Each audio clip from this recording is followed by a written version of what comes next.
잘 준비해 주셔서 감사합니다.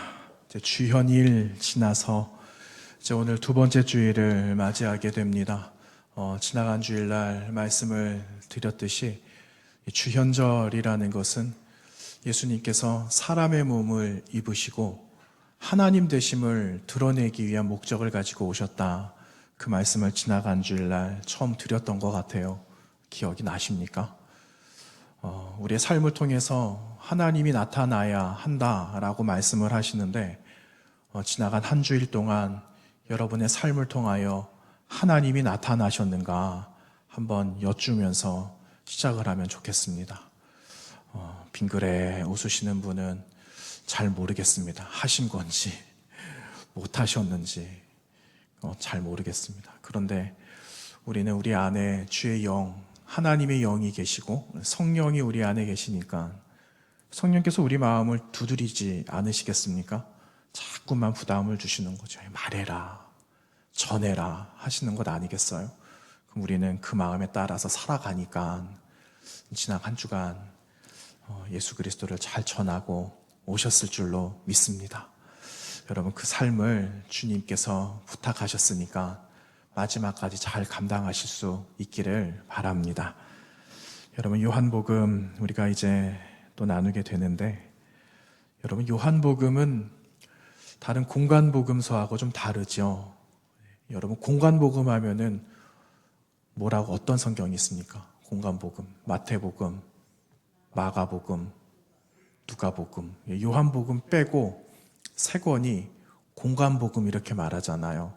그런데 공간복음 하면은 뭔가 있어 보입니다. 뭔가 좀 유식하게 들리고, 야, 저게 무슨 말이지? 아시는 분도 계시지만 모르시는 분도 계실 거라고 생각하고, 여러분, 공간복음의 뜻은 이거예요. 공통된 관점을 가지고 썼습니다. 그래서 공간복음 이렇게 말을 해요. 그러다 보니까 복음서 안에 공통되는 사건들이 얼마나 많이 있어요. 마태복음에 있었던 말씀이 마가복음에 나오기도 하고, 그리고 오늘 나오는 세례 요한에 관한 이야기들을 좀 나눌 텐데, 세례 요한의 이야기는 그 마태복음 3장, 마가복음 1장, 누가복음 3장, 요한복음 1장 이렇게 나오거든요. 그래서 3.1절 이렇게 하시면은 그 세례 요한이 나오는구나. 여러분 이제 금방 아시게 되셨어요. 요한복음뿐만 아니라 모든 사복음서에 세례 요한이 나온다라는 것을 우리는 지금 하나 또 알게 되었거든요. 이렇게 공통된 관점으로 성경을 쓰는 거죠.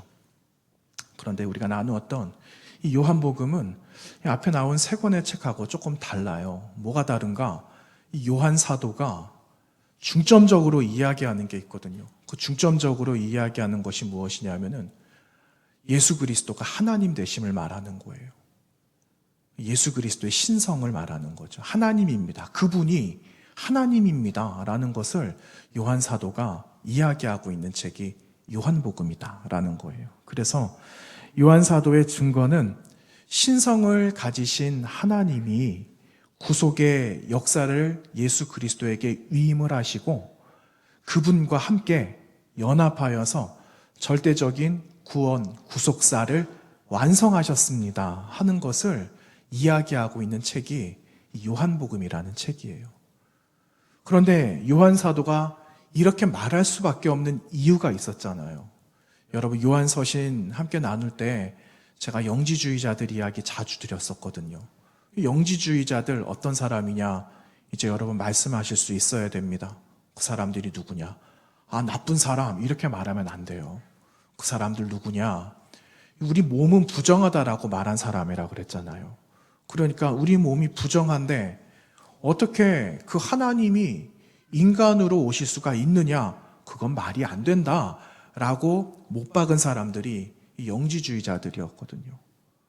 그래서 요한 사도는 그렇지 않다.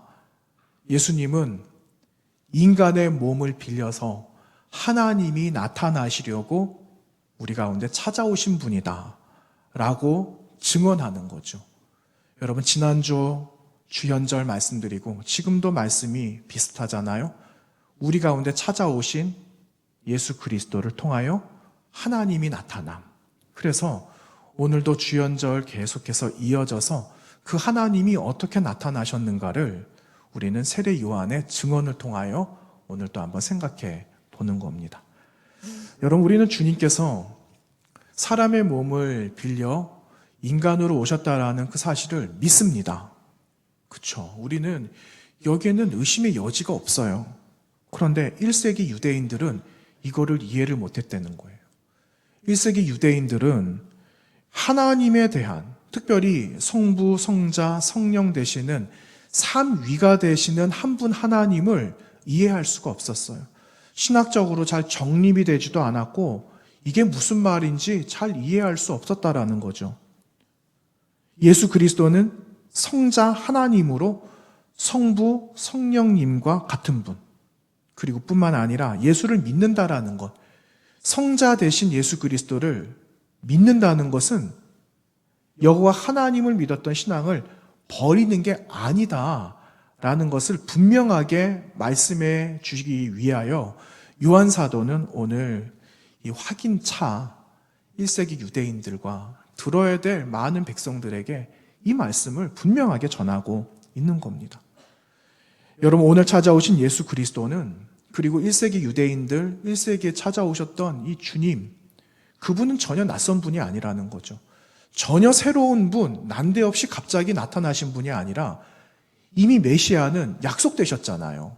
구약에서 보내주시겠다, 내가 갈게 하셨던 그 메시아가 오셨다라는 것 아니겠어요? 그러니까 약속하신 바를 이루셨다는 거죠. 그 약속이 이루어졌다는 것을 보여주시고 증거하고 있는 복음의 말씀이다라는 겁니다. 여러분, 오늘 말씀은 그 약속의 성취로 절대적인 신성 가지신 하나님이 우리에게 다가오실 때 육체를 가지고 오신 성육신 사건을 이야기하는 겁니다. 여러분, 성육신이라는 말씀 들어보셨죠? 네.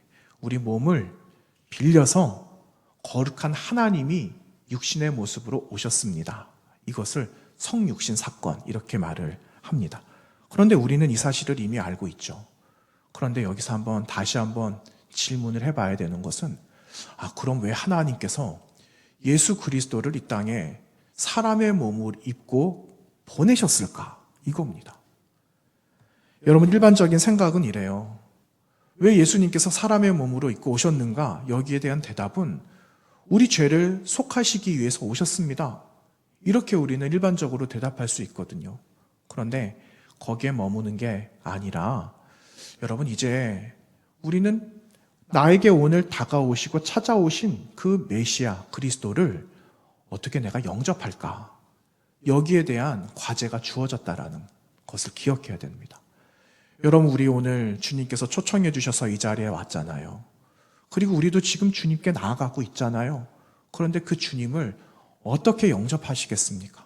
여러분, 오늘 말씀을 통하여서 내가 주님을 어떻게 영접해야 되겠다, 나에게 주님이 오실 때 그분을 나의 하나님으로 믿고 믿음으로 고백해야 되겠다 하는 그 마음의 확신이 저와 여러분의 마음속에 가득 채워지기를 간절히 원합니다.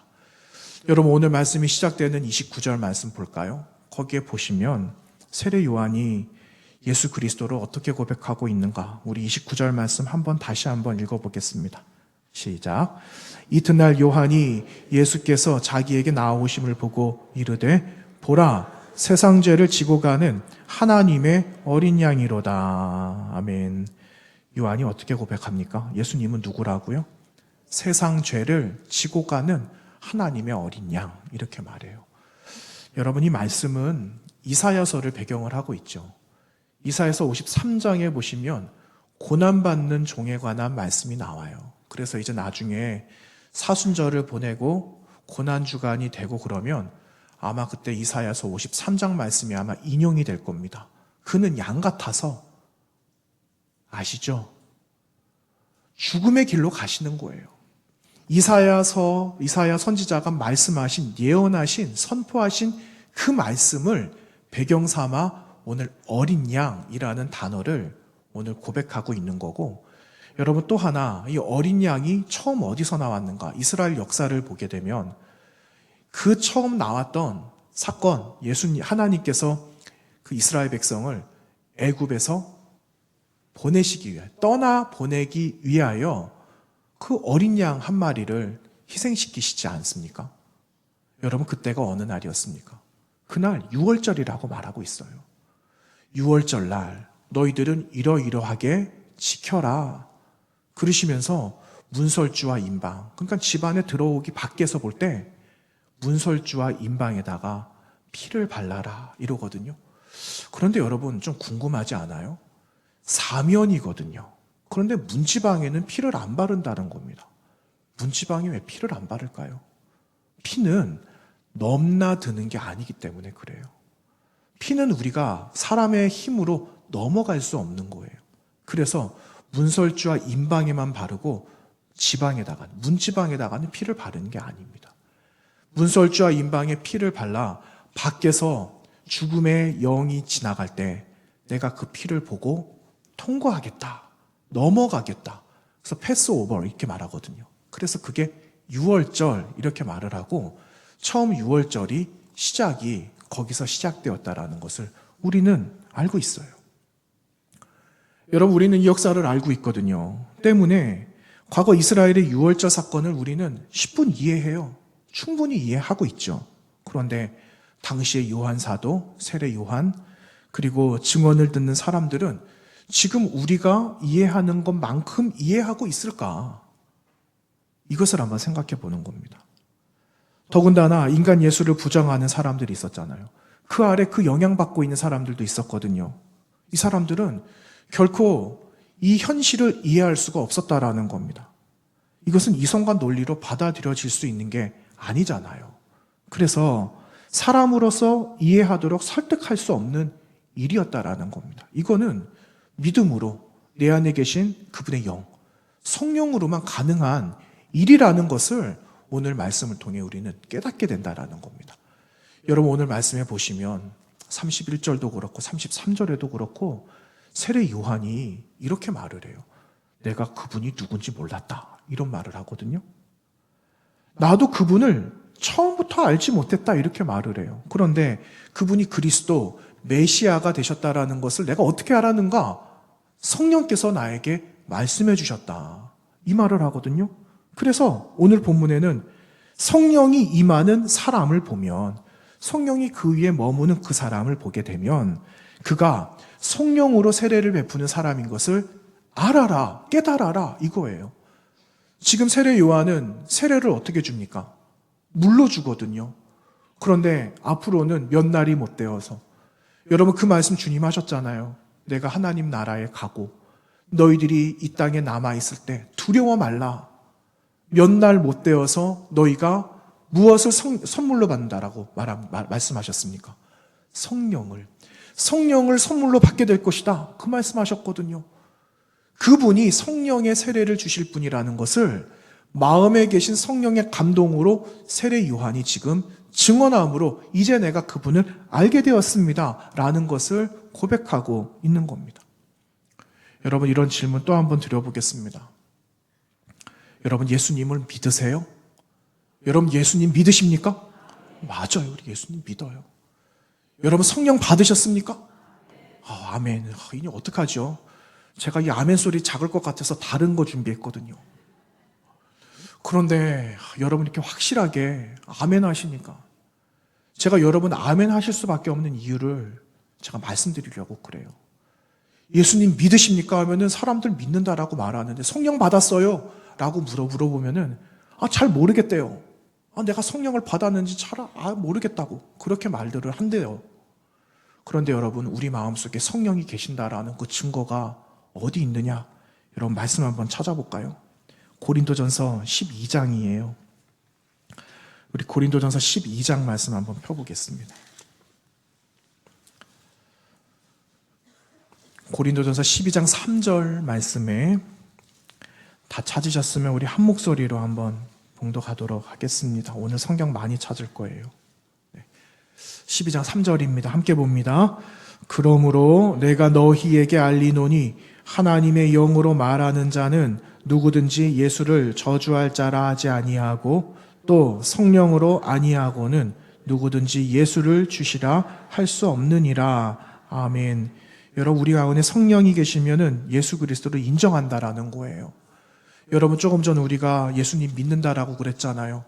그 믿게 하시는 분이 누구라고요? 성령님이라는 거예요. 그분이 우리 가운데 계시기 때문에 우리는 성령도 받았을 뿐만 아니라 성령 받은 그 마음, 믿음으로 예수 그리스도를 나의 하나님이라고 고백할 수 있게 되었다라는 사실입니다. 여러분, 이 믿음은 변하지 않을 믿음이에요. 이 믿음을 가지고 여러분, 우리 살아가는 거예요. 그래야지 넘어지지 않는 겁니다. 여러분, 베드로 사도가 마태복음 16장 17절 말씀에서 예수님으로부터 칭찬받게 되거든요. 그런데 마태복음 16장 16절, 여러분 그 절이 무슨 절인지 아십니까? 맞아요. 베드로가 고백했던 말씀이잖아요. 주님은 그리스도십니다. 당신은 하나님의 아들입니다. 이거를 마태복음 16장 16절에서 고백했을 때 그 다음 절 17절에서 주님께서 베드로에게 뭐라고 말씀하셨는가? 야, 너 진짜 복된 사람이다. 이 말씀을 하세요. 네가 복되다. 네가 복 있는 사람이야. 그런데 그 다음 말씀이 중요해요. 그 다음 말씀. 네가 복된 이유가 따로 있다. 그것은 네가 고백할 수 있게 된 이것은 누군가에게 너에게 들려주었기 때문에 네가 아는 지식으로 한 게 아니다라는 거예요. 이 고백을 누가 하게 하셨는가? 살아계신 하나님, 내 아버지께서 너에게 깨닫게 하신 거다 라는 그 말씀을 주님께서 하시거든요. 그래서 네가 복되다. 네가 세상의 모든 권세를 이길 거다. 너의 이름 위에, 반석 위에 교회가 세워질 거다. 이 말씀을 주님께서 베드로에게 하셨다라는 겁니다. 여러분, 결론적으로 세례 요한, 지금 나에게 다가오고 계시는 그분이 메시아라는 사실을 알게 된 이유는 그가 성령을 통하여 그분을 만났기 때문에 고백할 수 있었다라는 사실을 여러분 기억하시고, 여러분 마음에도 계신 성령을 근심시켜 드리는 게 아니라 그분께서 내 마음속에 주시는 감동으로 그분이 나의 하나님 예수 그리스도 되심을 고백하는 저와 여러분 되시기를 간절히 원합니다. 여러분, 그 슈퍼마켓 마트 가게 되면은 여러분 케찹하고 그 마요네즈 사시죠? 네. 어떤 거 많이 사세요? 보니까 다 세 글자네요. 여러분, 하인즈라는 브랜드가 있는 거 아세요? 하인즈? 하인즈 케찹 모르세요? 네. 그거만 사셔서 아세요. 네. 그거 말고 하인즈라는 게 있대요. 그런데 그 하인즈라는 거는 그 사람 이름이거든요. 그런데 그 사람 이름 본명이 헨리 존 하인즈라는 사람인데 이분 돌아가셨어요. 헨리 존 하인즈라는 사람이 유언을 남겼대요. 어떤 유언이냐? 어머니의 그 성품과 그리고 어머니를 기리는 마음으로 내가 채플 그 예배당 하나를 지었으면 좋겠다. 이런 마지막 유언을 남겼답니다. 후손들에게. 그래서 예배당 하나를 지었어요. 어디다가 지었느냐? 나중에 여러분 그 미국에 가시게 되면 피츠버그 대학교가 있는데 저 안 가봤어요. 들은 이야기예요. 그 피츠버그 대학교에 그 채플 하나가 있대요. 예배당이 하나가 있는데 그 헨리 존 하인즈가 그 유언으로 남긴, 그래서 만든 예배당이라는 거예요. 이 예배당이 얼마나 아름답게 지어졌길래 들어가 봤다라는 거예요. 들어갔는데 이게 예배당인지 박물관인지 알 수가 없대요. 왜냐? 복도하고 지나가서 이렇게 보니까는 양옆에 액자도 걸려있고 뭐 이런 거 있겠죠. 성화도 뭐 걸려있지 않았겠어요? 그런데 그거보다 가족, 가문에 대한 이야기와 역사와 뭐 이런 이야기들이 그냥 질비하더래요. 그러니까 예배당인지 박물관인지 알 길이 없다. 느낌이 그렇다. 그러셨다라는 겁니다. 그래서 좀 아쉬웠다. 그런 말씀을 하시는 거예요. 예배당은 잘 갖추어져 있는데 그 예배당이 나를 위한 게 된 거예요. 어머니를 위한 예배당이 된 거죠. 하나님을 위한 예배당이 아니었다라는 거예요. 여러분, 사람들은 나 자신을 얼마나 나타내고 싶어 합니까? 하다못해 예쁘게 머리를 깎았다라고 합시다. 그러면은 너무너무 예쁘게 나왔거든요. 그러니까 야, 이거 나 어디 가서 머리를 깎았는데 예쁘지? 이렇게라도 우리는 드러내고 싶어 해요. 우린 나 사랑하는 마음이 있잖아요. 자기애 이런 거 있잖아요.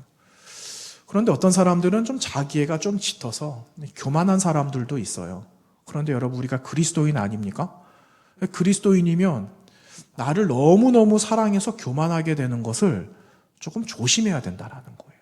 조금 조심하고, 혹시나 이것이 하나님의 영광을 가릴까 두려워하는 마음도 가져야 한다라는 겁니다. 나의 영광을 위해서, 그리고 그 자리가 내 자리다라고만 고집한다면 여러분, 주님께서 계실 자리가 없는 거예요. 그 자리에 주님께서 오시고자 하지만 그분 모실 수가 없는 거예요. 그러니까 나를 너무 사랑하는 것도 지나치면 안 된다라는 거죠. 여러분, 세례 요한이 어떤 사람이었을까요? 이 세례 요한이 처음 등장하는 그 1장의 19절에 보시면은 유대 사람들이 제사장과 레위인을 세례 요한에게 보내는 장면이 나오거든요. 그런데 그 유대 사람들이 누구냐? 나중에 보시면 그들은 바리새인이다. 이렇게 말을 하고 있어요. 그러니까는 이 유대 광야에 세례 요한이 와서 그 형색이 우리랑 너무너무 다르고 평범하지 않는 저 사람이 과연 누굴까? 너희 한번 알아봐라. 이렇게 해서 바리새인들이 그 레위 사람들을 보내고 제사장들을 보내고 이렇게 했거든요. 그런데 그 질문을 받은 세례 요한이 뭐라고 말을 하는가? 나는 아무것도 아닙니다. 이렇게 말을 해요. 그 질문을 4번을 받거든요. 그런데 여러분 보시면 23절, 1장 23절하고 27절 말씀에 이렇게 말합니다. 23절에서 이르되 나는 선지자 이사야의 말과 같이 주의 길을 곧게 하라고 광야에서 외치는 자의 소리다. 이렇게 말을 해요. 너무 뜬금없지 않습니까? 소리다. 나는 소리야. 이렇게 말을 해요. 그러니까 오실 분의 말씀이 선포되기 위해서 당신들 준비하세요 하는 마음으로 나는 예고편하는 사람이에요. 이 정도로 이야기하는 겁니다. 27절 말씀, 여러분 27절 말씀 한번 보세요. 어떻게 기록되고 있습니까?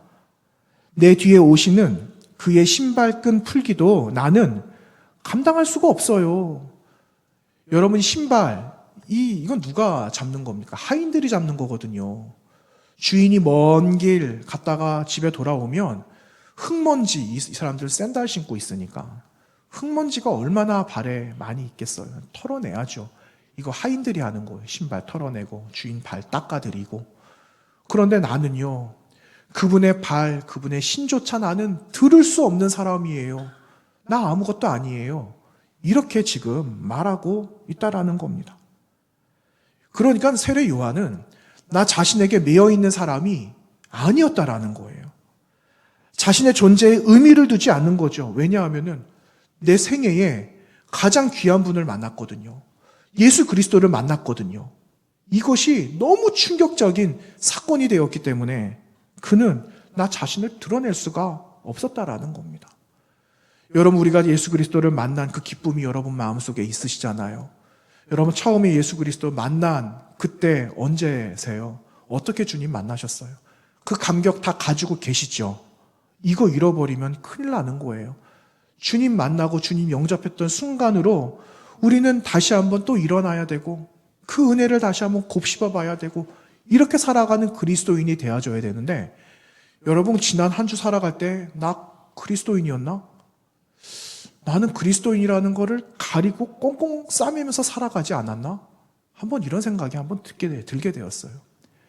여러분, 지난 한 주간 동안 여러분이 그 그리스도, 하나님의 사람이라는 것을 여러분 잘 드러내셨습니까? 교회 가자. 나 예수 믿는데 교회 가자. 이런 말씀 한 번이라도 해보신 분 계시면 손 들어보세요 하면 아마 안 되실 것 같고, 마음으로 한번 들어보세요. 제가 어렸을 때가 아니죠.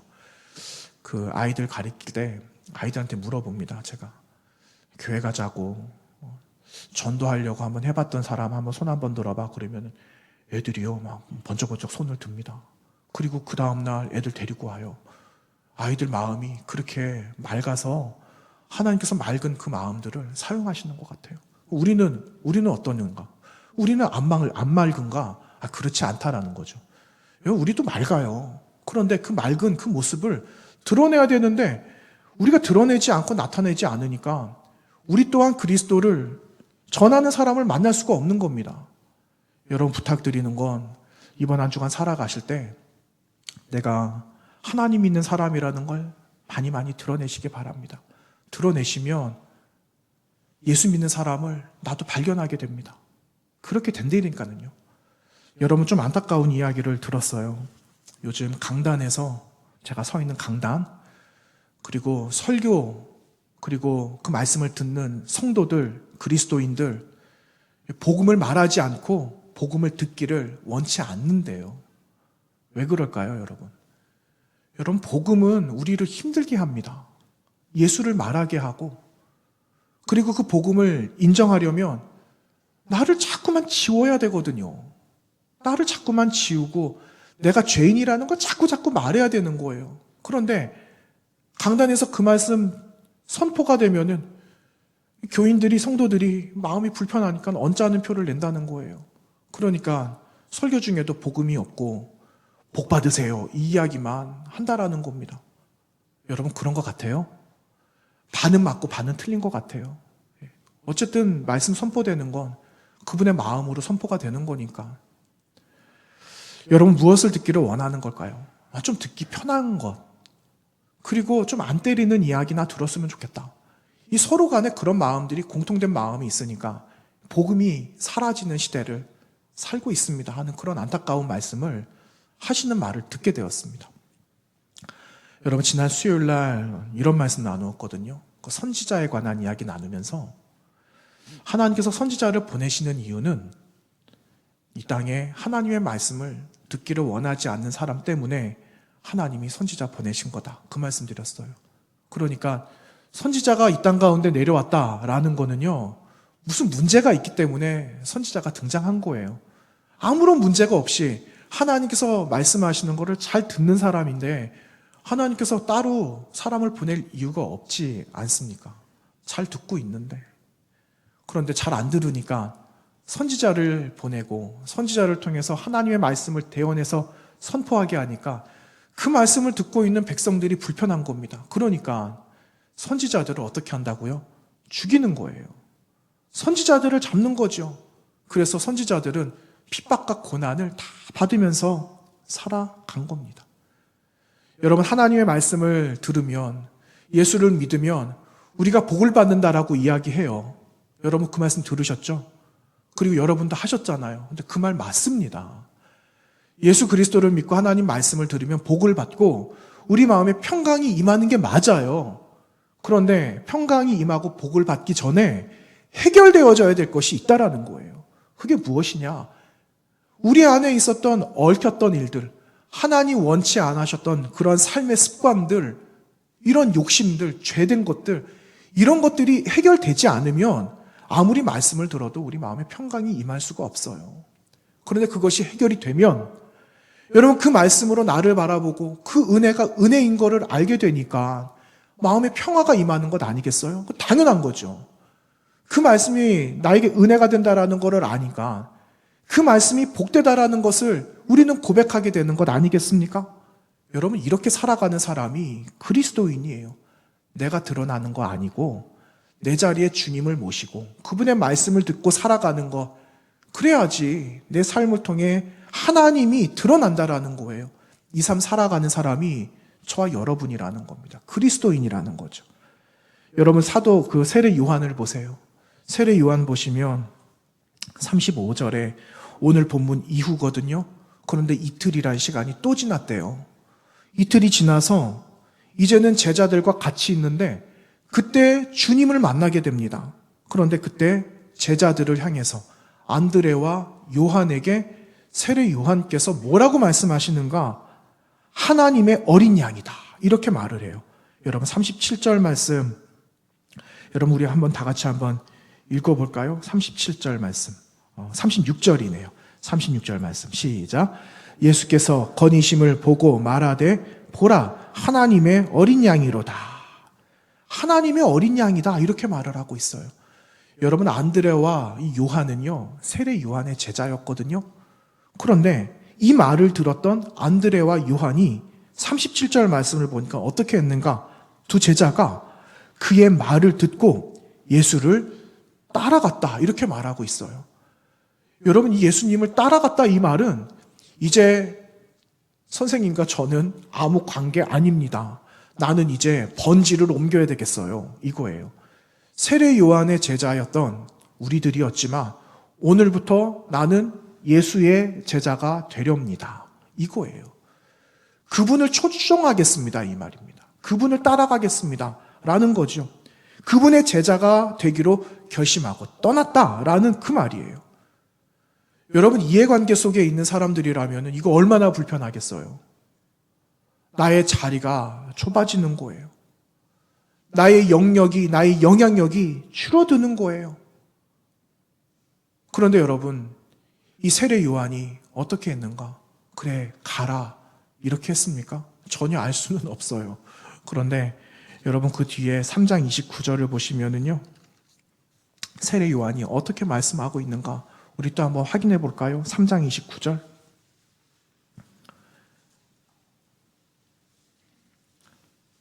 3장 29절입니다. 30절까지 두 절 말씀 읽어보겠습니다. 시작. 신부를 취하는 자는 신랑이나 서서 신랑의 음성을 듣는 친구가 크게 기뻐하나니 나는 이러한 기쁨으로 충만하였노라. 그는 흥하여야 하겠고 나는 쇠하여야 하리라 하니라. 아멘. 여러분, 세례 요한께서 하시는 말씀이에요. 나의 제자가 떠나고 없는 판에, 나의 입지가 약해지고 있는 판에 어떻게 기뻐할 수 있겠습니까? 그런데 요한의 비결이 어디 있는가? 내가 성령님을 만났기 때문에, 내가 성령을 통해서 그분이 메시아 그리스도라는 것을 내가 알았기 때문에 너희들이 그분의 제자가 되는 것은 당연한 거다. 이것을 세례 요한이 이야기하고 있는 겁니다. 여러분, 세례 요한의 삶이 그렇게 길지 않았어요. 세상에서 세례 요한을 보면은 저 사람 실패한 인생이야, 이렇게 사람들은 충분히 이야기하고도 남습니다. 왜냐? 세례 요한이 정확하게 몇 살에 죽었는지는 모르겠지만 주님보다 빨리 죽었거든요. 언제 죽는가? 여러분, 세례 요한이 헤롯의 생일날 죽어요. 그런데 헤롯의 생일날 헤로디아의 딸이 기가 막힌 기쁨을 헤롯에게 선사하거든요. 그러니까 헤롯이 헤로디아의 딸에게 뭐라고 말하느냐? 내가 이 나라의 절반까지도 내가 너한테 줄 테니까 무엇이든지 말해라, 그러거든요. 그러니까 헤로디아가 그 딸에게 뭐라고 말합니까? 다른 거 구할 거 없다. 뭘 구합니까? 세례 요한의 이 목을 구하는 거예요. 난감하지요. 헤롯이 난감해졌어요. 왜냐하면은 알거든요. 그가 하나님의 사람이라는 걸 알거든요. 그런데 세례 요한이 있으니까 사실을 말을 하고 잘못된 거를 지적하니까 결국은 헤로디아를 통해서 이 세례 요한의 목이 잘려지게 되는 그러한 안타까운 일을 성경에 기록하고 있는 것 아니겠어요? 여러분, 그 인생을 성공했다라고 말할 수 있겠습니까? 여러분, 그런데 주님보다 6개월 먼저 나고 주님보다 심지어 빨리 생을 마쳤지만 주님께서는 세례 요한을 어떻게 평가하시는가? 이 땅에 있는 여인이 난 사람들 중에 세례 요한 그 사람이 가장 크다라고 이야기하셨어요. 여러분, 그러면 된 거 아니에요? 여러분, 우리 아무런 사람들이 세상에 우리를 알아주지 않아도, 여러분, 우리 이름 석자가 있지만 이름 불러주지 않아도 주님께서 여인이 난 사람들 가운데 가장 큰 사람이 너야 라고 이야기하신다면 여러분, 그것으로 우리 삶이 다 된 것 아니겠습니까? 그런데 우리는 여전히 나를 드러내려고 그래요. 내가 하고 싶은 말을 하려고 하고, 그러다 보니까는 주님은 먼 발치에 계시는 일들을 얼마나 많이 경험한지 모릅니다. 여러분, 오늘부터 우리의 마음과 생각을 다시 바꾸는 거예요. 주님이면 됩니다. 이 고백으로 살아가는 거죠. 여러분, 바울 사도가 그런 고백하잖아요. 나의 몸에는요, 그리스도 예수의 흔적이 있습니다, 이렇게 말을 해요. 갈라디아서 끝자락에 그 얘기를 하고 계세요. 그리고 갈라디아서 2장에서는 이런 말씀하시거든요. 내가 살아도 내가 죽어도 나를 위해 죽으신 그분을 위해서 나는 살고 죽습니다. 그 이야기를 바울 사도께서 하고 계시지 않습니까? 여러분 그 모습으로 살아가는 거죠. 여러분 말씀 한 구절 마지막으로 한 번만 더 찾아볼 텐데요. 마태복음 11장 11절 말씀 한번 보십시오. 마태복음 11장 11절 말씀에 여러분 너무너무 놀라운 말씀이 여기에 기록이 되어져 있습니다. 17페이지 마태복음 11장 11절 말씀 우리 다 같이 한번 읽겠습니다. 시작. 내가 진실로 너희에게 말하노니 여자가 낳은 자 중에 세례 요한보다 큰 이가 일어남이 없도다. 그러나 천국에서는 극히 작은 자라도 그보다 크니라. 아멘. 여러분 조금 전에 나누었던 말씀이잖아요. 여인이 낳은 자 중에 가장 큰 자가 누구라고요? 세례 요한이라 그랬는데 그 다음 절을 보셔야 돼요. 이제 앞절은 잃어버리는 거예요. 그러나 천국에서는 극히 작은 자라도 누구보다 크다고요? 세례 요한보다 크다. 아니 세례 요한이 제일 크다라고 하셨는데 세례 요한보다 더 큰 사람이 있답니다. 여러분 그 사람 누굴까요? 여러분이에요, 여러분. 예수 그리스도를 영접한 사람들, 그 사람이 세례 요한보다 크다라고 말씀하시는 겁니다. 저와 여러분이 세례 요한보다 크다라는 그 말씀을 하시는 거예요. 여러분 이 말씀 믿으십니까? 그러면 여러분 우리의 모든 삶이 이제는 하나님이 드러나는 삶을 살아가는 거예요. 그리스도인이 되는 거죠. 그리스도인은 세상에서 얼마나 많이 싸우는지 모릅니다. 목에 핏대를 올려가면서 그렇게 싸우는 게 아니라 영적인 싸움을 하는 거죠. 거기서 이겨내는 사람이 그리스도인이에요. 여러분 이번 한 주간 어떻게 살아가시겠습니까? 여러분 지금 결정하십시오. 어떻게 사시겠습니까? 예수 그리스도를 말하는 거예요. 그분을 전하는 겁니다. 그리고 하나님이 나타나도록 하는 거예요. 내가 거기에 조금이라도 드러나면 하나님이 안 나타나세요. 내 소리가 조금이라도 나오면 어디서든지 내 소리가 나오면 여러분 하나님은 나타나지 않으세요. 성령께서 근심하신다라는 것을 기억하는 거예요. 오늘 그 말씀 하시는 겁니다. 세례 요한은 자꾸만 지우고 결국은 지우다 사람들 세상이 견디지 못하니까 세례 요한을 없애버렸어요. 완전하게 지워진 거죠. 그런데 하나님은 완전하게 지워진 그의 삶을 영광스럽게 받아주셨다라는 겁니다. 이게 얼마나 역설적인 거예요. 내가 죽음으로 인하여 하나님의 영광이 된다면 여러분 우리는 괜찮지 않겠어요? 용기는 없지만 그 용기 달라고 하나님께 기도하는 겁니다. 여러분 이번 한 주간 이렇게 살아가는 저도 되고 여러분 되시기를 축원합니다. 세상에 많은 것들이 있지만 하나님 주시는 용기를 사모하시면서 여러분이 계시는 곳에 놀라운 성령의 열매가 나타나고 그리고 하나님의 나라가 확장되는 놀라운 기쁨이 우리 교회와 여러분의 삶 가운데 가득 넘쳐나게 되기를 간절히 축원합니다. 기도하겠습니다.